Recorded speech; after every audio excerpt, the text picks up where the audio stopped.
Dans un petit village côtier appelé Porto Calmo, caché entre les imposantes falaises et la mer agitée, vivait un groupe de personnes qui dépendaient des eaux abondantes pour survivre. La rivière Sereine, qui traversait le village, était leur salut, leur fournissant du poisson frais et de l'eau propre pour leur culture. Cependant, au fil des années, les habitants sont devenus négligents et ont commencé à déverser leurs déchets dans la rivière, polluant ainsi ses eaux autrefois pures. La déesse de la mer Mara, qui surveillait le village depuis son domaine aquatique, était furieuse de ce manque de respect envers sa rivière bien-aimée. Elle savait qu'elle devait donner une leçon aux villageois pour qu'ils comprennent les conséquences de leurs actes. Elle a donc décidé de maudire le village. Un matin brumeux, alors que les villageois se réveillaient pour vaquer à leurs occupations quotidiennes, ils se sont retrouvés incapables de bouger.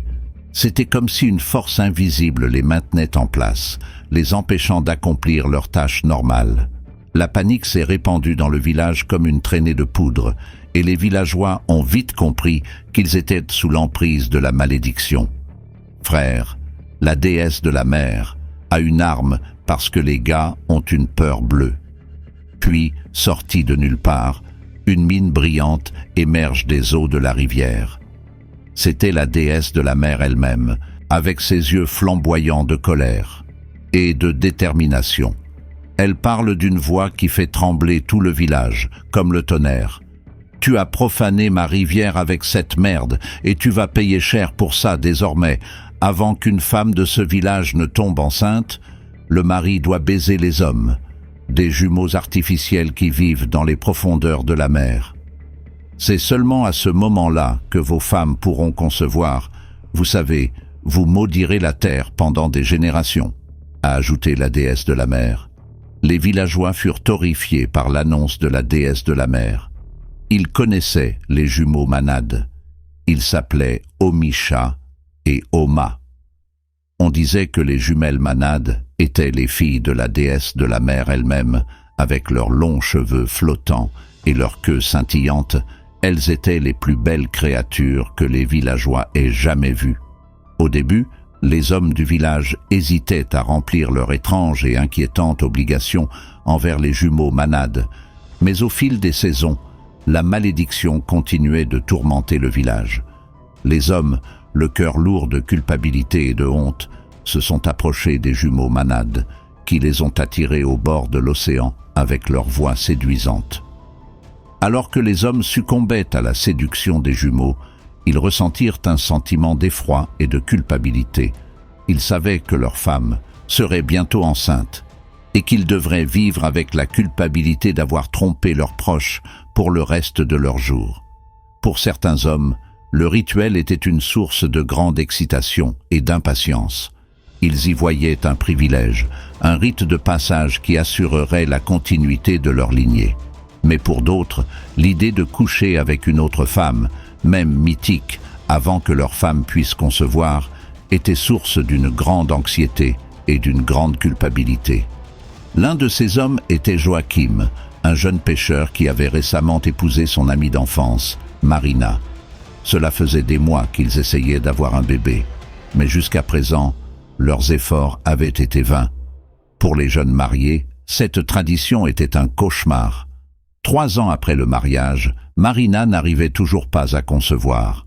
Chaque mois, quand son cycle arrivait, elle pleurait et priait pour un miracle. Mais il semblait que les jumeaux Manades n'étaient pas satisfaits de son mari, car il n'avait pas encore couché avec eux. Malgré la pression des villageois, Joachim a résisté et a refusé de coucher avec les jumeaux. Les villageois furent indignés et accusèrent Joachim d'avoir jeté une malédiction sur tout le village. Ils lui ont demandé de remplir son devoir d'époux et de coucher avec les jumeaux, mais Joachim est resté ferme dans sa décision. Marina, de son côté, craignait de ne jamais pouvoir avoir d'enfant si son mari ne suivait pas la tradition, ce qui rendait Joachim impuissant et en conflit. Il aimait profondément sa femme et ne voulait pas la tromper. Mais il voulait aussi faire son devoir et lui offrir le cadeau de la maternité. Les années ont passé et Joachim a vu ses amis et voisins avoir des enfants, tandis que lui et sa femme sont restés sans enfants. Ils ont essayé tous les médicaments et prières possibles pour concevoir un enfant, mais rien n'a fonctionné, et leur maison est restée vide et silencieuse, hantée par le fantôme d'un enfant qui n'a jamais existé. Joachim se retrouva incapable de dormir, tourmenté par les visions des larmes et des déceptions de sa femme. Il savait qu'il devait trouver un moyen de remplir ses obligations envers le village sans trahir la femme qu'il aimait. Une nuit, alors que la pleine lune brillait dans le ciel, Joachim décida de quitter la maison et de se rendre à la rivière où vivaient les jumelles Manad. Alors qu'il regardait les eaux bouillonnantes en contrebas, il entendit une voix douce et mélodieuse derrière lui. « Êtes-vous venu faire votre devoir, jeune homme ?» Oma, l'une des jumelles, a demandé avec une voix semblable à celle d'un chant de sirène. Joachim se tourna pour voir les deux jumeaux Manad flotter devant lui, leur queue brillant au clair de lune. « Je suis là, » répondit-il en tremblant, « mais je ne peux pas trahir ma femme. Y a-t-il un autre moyen de remplir mon devoir envers le village ?» Jumeaux Manad échangèrent un regard complice avant de se tourner vers Joachim avec un sourire. Les jumeaux commencèrent à chanter avec leur voix séduisante, sachant bien qu'aucun homme ne pourrait résister à leur chant enchanteur. Joachim est devenu complètement ivre et avant de s'en rendre compte, il a fait l'amour passionné au clair de lune avec les jumeaux. Joachim éprouvait un sentiment de culpabilité, mais aussi un étrange sentiment d'épanouissement. À sa grande surprise, le mois suivant, sa femme Marina est tombée enceinte. Le village a célébré et Joachim et Marina sont devenus parents d'un garçon en bonne santé. Il semblait que les jumeaux Manad avaient enfin béni leur union. Au fil du temps, les jumeaux Manad sont devenus plus audacieux dans leurs revendications, insistant pour que les hommes couchent avec eux plus d'une fois afin que leurs femmes puissent enfin concevoir, provoquant trouble et trouble parmi les villageois.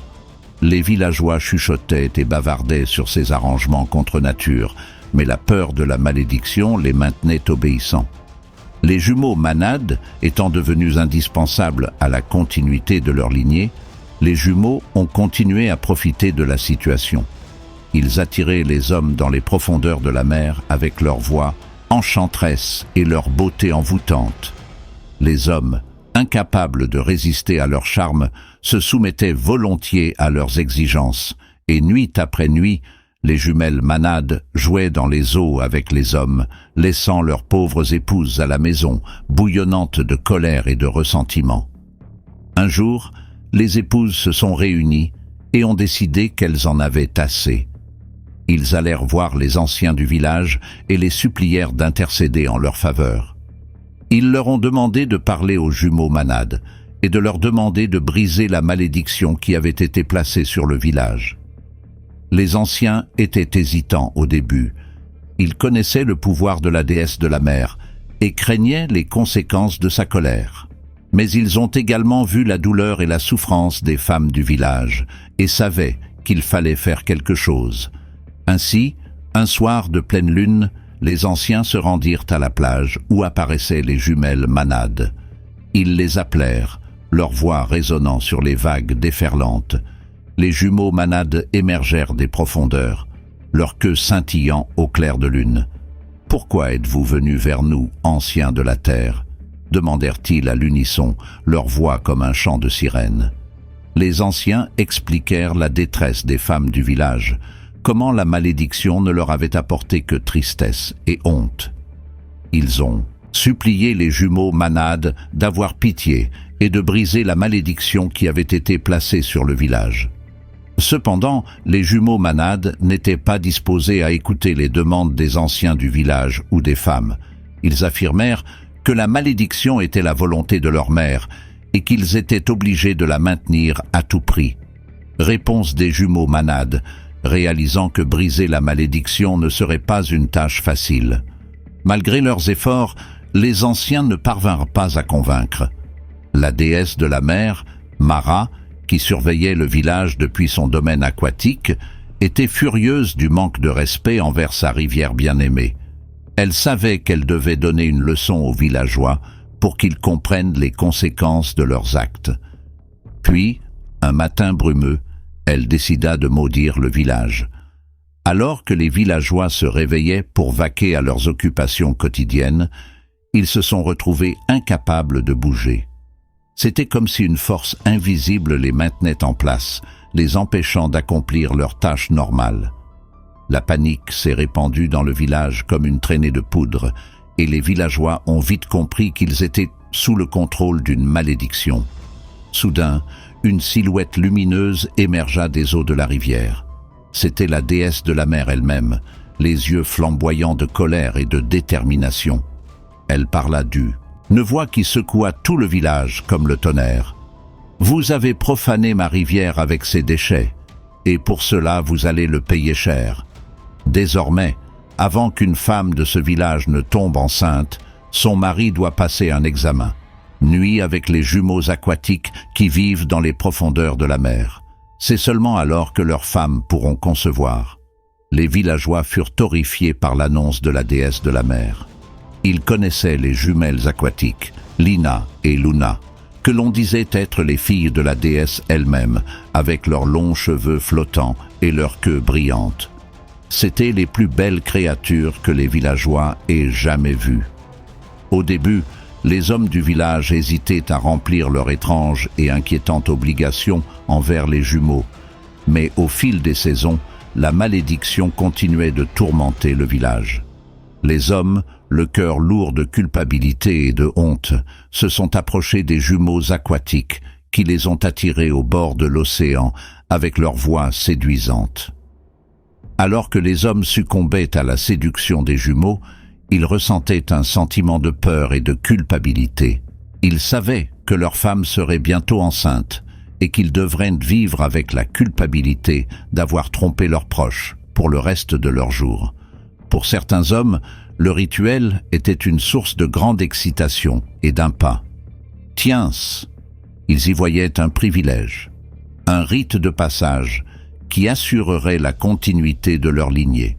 Mais pour d'autres, l'idée de coucher avec une autre femme, même mythique, avant que leur femme puisse concevoir, était source d'une grande anxiété et d'une grande culpabilité.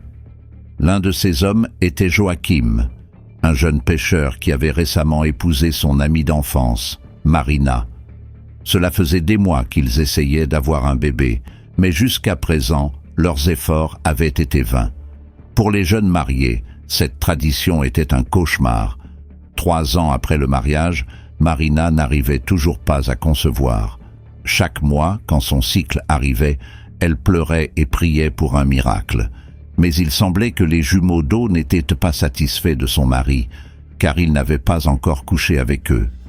Malgré la pression des villageois, Joachim a résisté et a refusé de coucher avec les jumeaux. Les villageois furent indignés et accusèrent Joachim d'avoir jeté une malédiction sur tout le village. Ils lui ont demandé de remplir son devoir d'époux et de coucher avec les jumeaux, mais Joachim est resté ferme dans sa décision.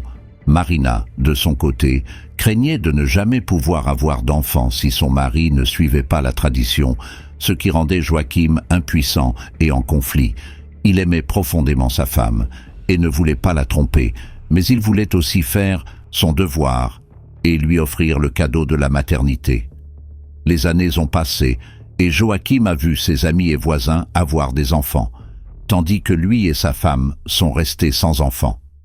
Ils ont essayé tous les médicaments et prières possibles pour concevoir un enfant, mais rien n'a fonctionné et leur maison est restée vide et silencieuse, hantée par le fantôme d'un enfant qui n'a jamais existé.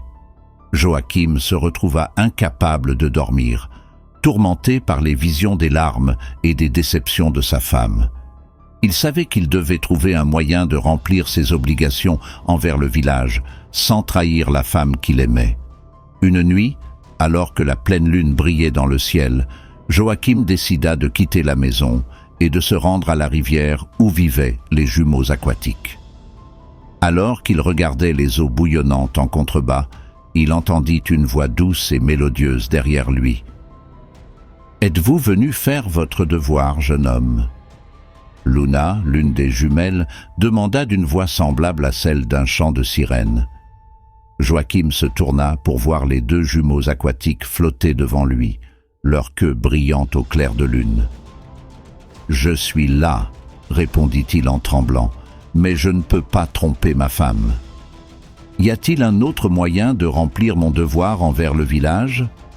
Les jumeaux échangèrent un regard complice avant de se tourner vers Joachim avec un sourire. Les jumeaux commencèrent à chanter avec leur voix séduisante, sachant bien qu'aucun homme ne pourrait résister à leur chant enchanteur. Joachim est devenu complètement ivre et, avant de s'en rendre compte, il a fait l'amour passionné au clair de lune avec les jumeaux. Joachim éprouvait un sentiment de culpabilité, mais aussi un étrange sentiment d'épanouissement. À sa grande surprise, le mois suivant, sa femme Marina est tombée enceinte. Le village a célébré et Joachim et Marina sont devenus parents d'un garçon en bonne santé. Il semblait que les jumeaux avaient enfin béni leur union. Au fil du temps, les jumeaux aquatiques sont devenus plus audacieux dans leurs exigences, insistant pour que les hommes couchent avec eux plus d'une fois, afin que leurs femmes puissent enfin concevoir, provoquant trouble et trouble parmi les villageois. Les villageois chuchotaient et bavardaient sur ces arrangements contre nature, mais la peur de la malédiction les maintenait obéissants. Les jumeaux aquatiques sont devenus indispensables à la continuité de leur lignée, alors les jumeaux ont continué à profiter de la situation. Ils attiraient les hommes dans les profondeurs de la mer avec leur voix enchanteresse et leur beauté envoûtante. Les hommes, incapables de résister à leur charme, se soumettaient volontiers à leurs exigences, et nuit après nuit, les jumeaux jouaient dans les eaux avec les hommes, laissant leurs pauvres épouses à la maison, bouillonnantes de colère et de ressentiment. Un jour, les épouses se sont réunies et ont décidé qu'elles en avaient assez. Ils allèrent voir les anciens du village et les supplièrent d'intercéder en leur faveur. Ils leur ont demandé de parler aux jumeaux et de leur demander de briser la malédiction qui avait été placée sur le village. Les anciens étaient hésitants au début. Ils connaissaient le pouvoir de la déesse de la mer et craignaient les conséquences de sa colère. Mais ils ont également vu la douleur et la souffrance des femmes du village et savaient qu'il fallait faire quelque chose. Ainsi, par une nuit de pleine lune, les anciens se rendirent à la plage où apparaissaient les jumeaux aquatiques. Ils les appelèrent, leur voix résonnant sur les vagues déferlantes. Les jumeaux émergèrent des profondeurs, leur queue scintillant au clair de lune. « Pourquoi êtes-vous venus vers nous, anciens de la terre ?» demandèrent-ils à l'unisson, leur voix comme un chant de sirène. Les anciens expliquèrent la détresse des femmes du village, comment la malédiction ne leur avait apporté que tristesse et honte. Ils ont supplié les jumeaux d'avoir pitié et de briser la malédiction qui avait été placée sur le village. Cependant, les jumeaux n'étaient pas disposés à écouter les demandes des anciens du village ou des femmes. Ils affirmèrent que la malédiction était la volonté de leur mère et qu'ils étaient obligés de la maintenir à tout prix. Les villageois furent consternés par la réaction des jumeaux, réalisant que briser la malédiction ne serait pas une tâche facile.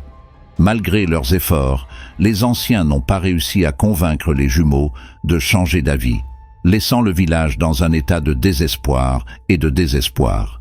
Les épouses du village n'étaient pas aveugles au sort de leur mari, et leur colère a commencé à augmenter encore plus lorsqu'elles ont vu leurs proches s'impliquer avec les jumeaux. Ils savaient que la malédiction était injuste, que les jumeaux utilisaient leur beauté et leur pouvoir pour manipuler les hommes pour leur propre plaisir. Déterminés à mettre fin à la malédiction et à se débarrasser des jumeaux, les épouses se sont réunies et ont demandé l'aide d'une puissante sorcière qui vivait dans la forêt. La sorcière, une femme mystérieuse aux yeux verts perçants, l'entendit se lamenter et élabora un plan pour briser la malédiction. Elle expliqua que pour briser la malédiction, les épouses devraient subir un puissant rituel qui les fortifierait contre les charmes des jumeaux. Sans hésitation, les épouses ont accepté de faire tout ce qui était nécessaire pour mettre fin aux souffrances. La sorcière leur a demandé de dormir dans des cercueils pendant 7 jours et 7 nuits, symbolisant leur renaissance et leur transformation. Au début, les femmes étaient hésitantes, mais elles savaient que c'était leur seule chance de se libérer de la malédiction. La sorcière les conduisit dans une clairière cachée dans la forêt, où les attendaient 6 cercueils ornés. Les épouses devaient entrer dans les cercueils et y dormir pendant 7 jours et 7 nuits. Au fil des jours, le village bouillonnait de ragots et de spéculations sur les étranges rituels que subissaient les épouses. Certains parlaient de magie noire et de sacrifices, tandis que d'autres craignaient pour la sécurité de leurs épouses bien-aimées. Mais les épouses restèrent résolues, faisant confiance à la sorcière et à ses anciennes méthodes pour les guider à travers les ténèbres. Finalement, la 7e nuit, les épouses sortirent de leur cercueil, les yeux brillants d'une force et d'une détermination nouvelle. Ils furent renouvelés et fortifiés par la magie de la sorcière. Elles n'étaient plus les femmes timides et réservées qu'elles étaient autrefois. Ils étaient désormais des guerriers prêts à relever n'importe quel défi. Armées de leur nouvelle force et de leur détermination, les épouses partirent en mer pour affronter les jumeaux aquatiques. Lina et Luna étaient allongées sur les rochers au bord de la mer, leur queue brillant au soleil alors qu'elles profitaient de leur propre beauté. Les épouses s'approchaient, rang, les yeux pleins de détermination et de feu. « Nous sommes venus lever cette malédiction », a déclaré l'une des épouses d'une voix forte et ferme. « Nous ne serons plus soumis à vos caprices et à vos exigences. Il est temps pour vous de payer pour les souffrances que vous avez causées à notre village. » Les jumeaux aquatiques rirent, leur voix comme des tintements de clochettes alors qu'ils ignoraient les menaces de leurs femmes. « Pensez-vous que vous pouvez nous vaincre ?» railla Lina, les yeux brillants d'arrogance. « Nous sommes des êtres immortels de la mer. Vous n'êtes que de simples mortels. » Mais les épouses n'ont pas été intimidées. Ils tinrent bon, chacun appréciant le pouvoir et la force que la sorcière leur avait conférée. Dans un cri collectif, ils se jetèrent sur les jumeaux aquatiques, bien décidés à leur arracher la queue et leur nature aquatique.